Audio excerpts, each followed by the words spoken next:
नमस्कार, स्वागत है आप सभी का सी न्यूज भारत में। मैं हूं आपके साथ ज्योति श्रीवास्तव। वक्त हो चुका है मध्य प्रदेश और छत्तीसगढ़ बुलेटिन का, जिसमें बात करेंगे बैतूल की, जहां ग्राम पांड्रा में आयोजित 7 दिवसीय गोंडी कोया पुनेम दर्शन का आज समापन हुआ। साथ ही बताएंगे कैसे डिंडोरी में गांव में क्रशर संचालकों का आतंक बढ़ा और दिखाएंगे कैसे सरगुजा जिले के बतौली में बड़ी चोरी की वारदातें, पुलिस गश्त पर उठे सवाल। ऐसी और भी तमाम खबरों पर विस्तार से होगी चर्चा।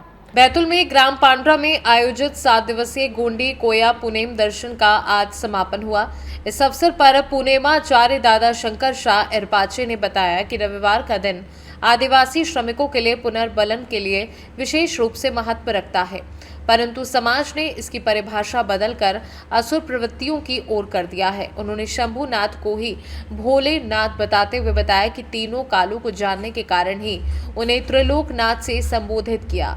वहीं कई लोगों ने त्रिलोचन के रूप में उन्हें प्रस्तुत किया। वास्तव में 3 नेत्र नहीं थे, बल्कि वह तीनों कालों को जानते थे और इस वजह से उनके माथे पर एक और नेत्र दर्शाया गया और इस प्रकार उनके 3 नेत्रों को दर्शाया गया। इस अवसर पर संरक्षक तिरुमाल मंगल सिंह सलाम, अध्यक्ष तिरुमाल सुरवन सलाम, सरपंच ग्राम पंचायत पांड्रा दीपक उइके, रामकिशोर उइके, पूर्व सरपंच, उपाध्यक्ष कमल सिंह मर्सकोले, पूर्व सरपंच नकल सिंह गंजाम, मंगल सिंह धुर्वे, सेवानिवृत्त इंजीनियर शिव कुमार तुमडाम आदि लोग उपस्थित रहे। बैतूल से सी न्यूज संवाददाता राजकुमार बारसे की रिपोर्ट। परासिया जनपद सभा कक्ष में ग्राम पंचायत विकास योजना जीपीडीपी बनाने के लिए सरपंचों के 2 दिवसीय प्रशिक्षण सत्र का शुभारंभ किया गया। प्रशिक्षण में मनरेगा कार्यक्रम अधिकारी सुचित्रा शेंडे ने मनरेगा नियमों और प्रावधानों में हुए परिवर्तन के बारे में जानकारी दी। मनरेगा में कुछ कार्यों को अब नहीं किया जा सकेगा और सामग्री पर व्यय पंचायत को करना होगा। मजदूरी का भुगतान मनरेगा से किया जाएगा। इस पर विस्तार पूर्वक अवगत कराते हुए ग्राम पंचायत द्वारा कराए जाने वाले कार्यों को जीपीडीपी में ऑनलाइन एंट्री कराने के लिए कहा गया। ये व्यवस्था 1 अप्रैल 2025 से लागू हो जाएगी। स्वच्छता समन्वयक मनीष सोनी ने क्षतिग्रस्त व्यक्तिगत सामुदायिक शौचालय, नाडेफ, कचरा संग्रहण यूनिट और संबंधित अन्य कार्यों को जीपीडीपी में शामिल कराने की आवश्यकता पर बल दिया। मास्टर ट्रेनर संतोष बाथरी ने जीपीडीपी में ऑनलाइन एंट्री के संबंध में जानकारी भी दी। इस दौरान सरपंचों ने मनरेगा कार्य में कम मजदूरी और समय पर वेतन नहीं मिलने पर मजदूरों द्वारा पंचायत के कार्य नहीं किए जाने की जानकारी दी। प्रशिक्षण में जनपद लेखाधिकारी राजेश भट्ट, सरपंच संघ अध्यक्ष विपिन श्रीवास्तव सहित सरपंचगण मौजूद रहे। गाइडलाइन के अनुसार मध्य प्रदेश में सभी पंचायतों में जीपीडीपी का प्रशिक्षण प्रारंभ। जीपीडीपी के माध्यम से प्रत्येक ग्राम पंचायत में 9 थीम हैं जीपीडीपी में, जिसमें एक थीम अवश्य रूप से ग्राम पंचायत को कार्य करना है। जीपीडीपी कैसे बनाई जाएगी, सभी बारीकियों का सरपंच प्रशिक्षण में उन्हें बताया गया और ये भी बताया कि 25-26 में जो जीपीडीपी कार्यशील होगी, सभी कार्यक्रमों में सभी लाइन डिपार्टमेंट के कर्मचारी के साथ जीपीडीपी तैयार करें और जो भी काम जीपीडीपी में लिया जाएगा वही आने वाले वर्ष में काम होंगे। ये सरकार के द्वारा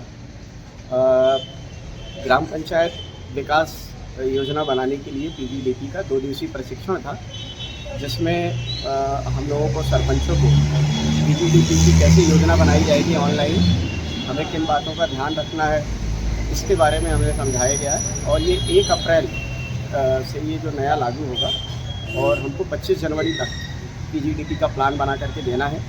इसके लिए हम हमारे यहाँ आंगनवाड़ी, स्वास्थ्य विभाग, विद्युत विभाग और शिक्षा विभाग, जितने भी ग्राम पंचायत के अंतर्गत जितने सारे वहाँ पर विभाग हैं, और उनसे हम चर्चा करके कि उनकी क्या समस्याएं हैं, कहाँ पर किस चीज़ की ज़्यादा आवश्यकता है, उसको हम लोग प्लान में शामिल करेंगे।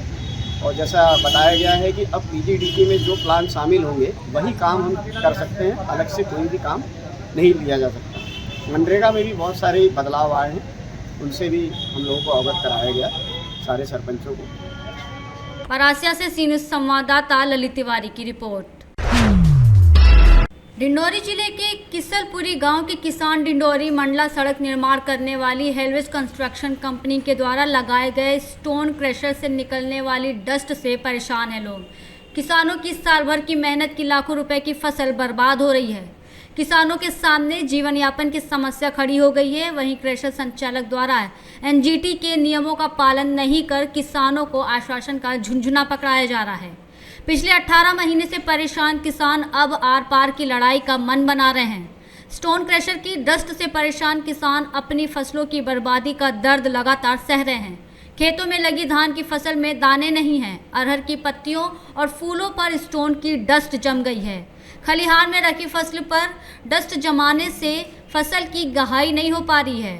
खेत की उपजाऊ मिट्टी के ऊपर भी डस्ट जमने से हल चलाना मुश्किल हो गया है। फसल की पैदावार भी लगातार कम हो रही है। वहीं क्रशर संचालक द्वारा पत्थर के लिए बारूद से विस्फोट कर निकाले जा रहे हैं, जिससे आसपास के रहने वाले किसानों के घरों में दरारें आ रही हैं। अब हालात ये हैं कि खेतों में फसल के साथ गांव की बस्ती में मकान भी ध्वस्त होने की कगार पर हैं। कहाँ के हैं आप? हम किसलपुरी की रहने वाली, जिला डिंडोरी। क्या परेशानी? जब से बत्ती लगना शुरू भई, जब से हमारी घर पूरी टूट फूट गई, बिल्कुल बर्तन भाड़े छानी के खपरा टूट फूट जाते हैं, लगे पलंग हिल जाता है, पूरी करमट लेते तो लगते मर जाते हैं। कौन लगाता है बत्ती? बत्ती यहाँ प्लांट वाले लगा रहे हैं। कोई का प्लांट है? अब हमें इतने पता नहीं है कि कौन का प्लांट है, हमको इतना पता नहीं है। किस चीज़ का प्लांट? इस रोड बन रहा है ना, उसी के है। क्रेशर है।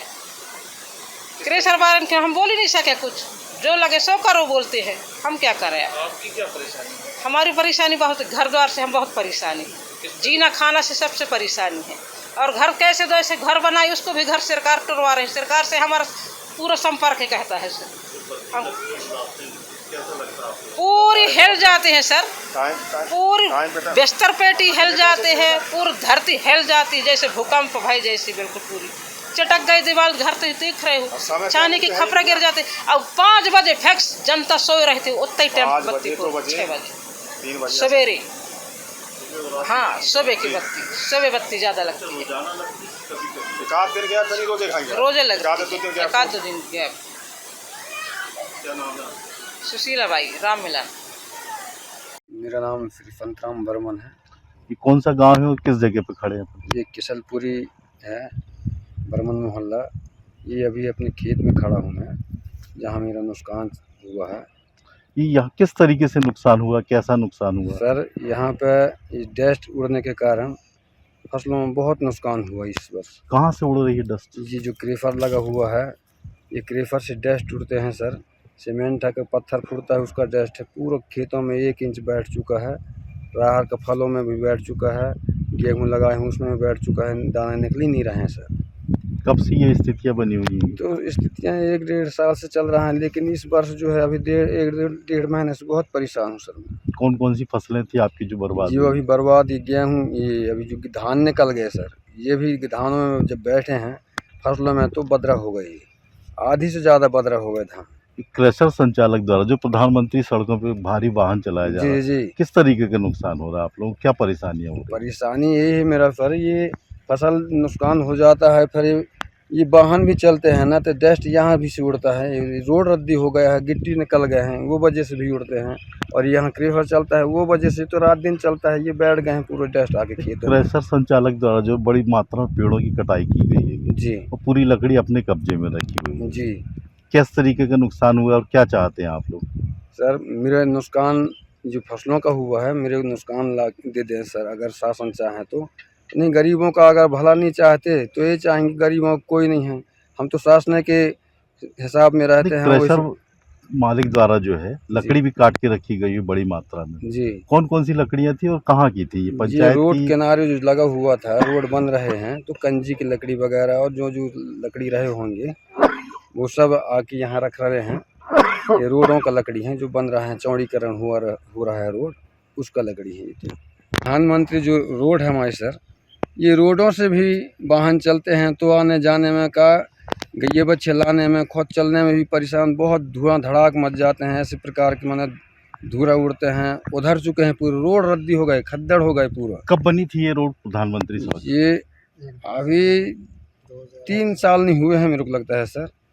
पूरी रोड खराब हो गई। जी, और ये बड़े वाहन चलने के कारण ये रोड सब खराब हो चुके हैं। संतराम बर्मन, किसलपुरी। डिंडोरी से सी न्यूज़ संवाददाता दीपक की रिपोर्ट। यदि मन में कुछ अलग करने की इच्छा हो तो विपरीत परिस्थितियां भी आदमी के हौसले को नहीं डिगा पाती। पुलिस महानिरीक्षक कार्यालय में बतौर कांस्टेबल तैनात सुनील यादव उर्फ बाहुबली अपने नाम के अनुरूप आगामी गणतंत्र दिवस यानी 26 जनवरी को अपना हुनर दिखाने जा रहे हैं। इसके लिए वह रोजाना SAF ग्राउंड पर घंटों प्रैक्टिस कर रहे हैं। जो भी व्यक्ति उन्हें ऐसा करते देखता है वो दांतों तले उंगली दबा लेता है। सुनील यादव एक साथ 5 कारों को अपने दांतों में हुक फंसाकर खींचने में सफल हुए। भविष्य में उनका सपना एक साथ 8 कारों को अपने दांतों से खींचने का है। अपने नाम के अनुरूप सुनील यादव उर्फ बाहुबली ने गणतंत्र दिवस परेड के मुख्य कार्यक्रम में अपने कौशल को प्रदर्शित करने के लिए वरिष्ठ अधिकारियों से अनुमति मांगी है। फिलहाल वो रोजाना SAF ग्राउंड पर प्रैक्टिस में मशगूल हैं।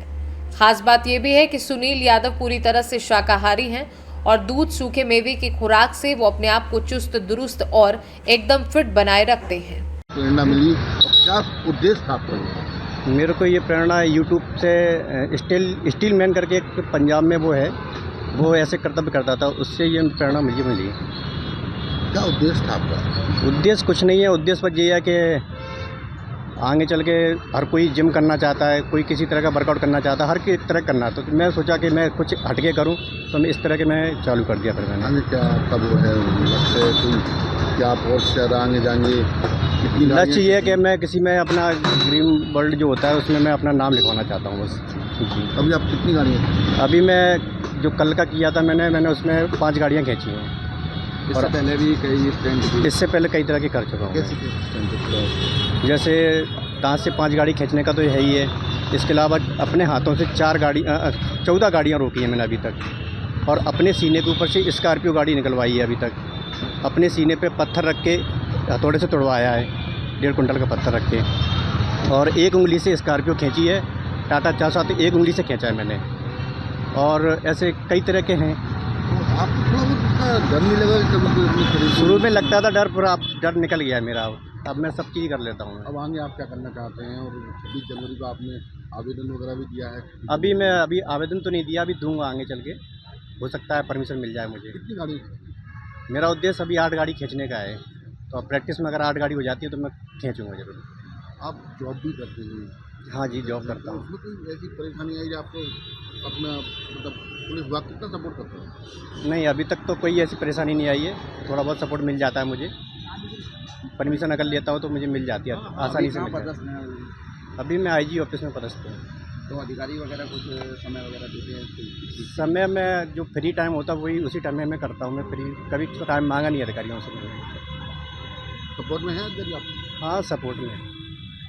ग्वालियर से सी न्यूज़ संवाददाता शिवम सिंह चौहान की रिपोर्ट।